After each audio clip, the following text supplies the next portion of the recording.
Hi everybody, Teresa with Juncture 9 Design. Today I want to talk about doing craft fairs.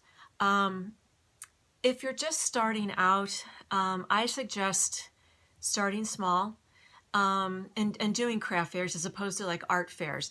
That's typically what I do now, is just craft fairs, because usually the fees to get in are smaller, are lower, and they're not juried.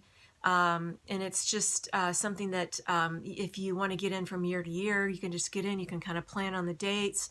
You can set up a schedule for each year. It's kind of nice. That way you can plan ahead. And you know kind of what the traffic's going to be like, because it's usually pretty much the same, from year to year.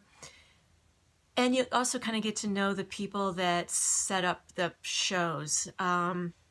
Typically.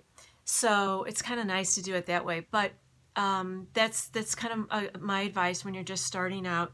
And then as you grow, you can obviously get into more of the art fairs where the shows are juried and things like that. And the fees to get into those are more. So, but the other things that are really fun to work are farmers markets. And I just started to work those in the last year or so. And it's a Saturday or Sunday morning typically, and you set up, and it is a setup that's really early in the morning, and that's that's just the way it is. And it's 4 or 5 hours, and there's a lot of repeat customers because you're usually, if you go to the same one every week, they're there to buy their vegetables or their meats or whatever is typically there. And it's kind of nice because you can kind of get to know people, and they might say, hey, could you make this in blue or whatever, and you're like, hey, I'll be here next weekend, I'll have it ready for you, or they can place an order with you or whatever. So you can kind of get that repeat customer thing going, get a little rapport. So it's nice. So look for those as well.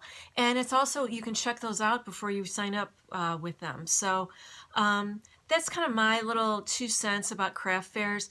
I plan on doing a video about like a checklist of things to think about bringing, and like a setup for craft fairs and farmers markets and things like that.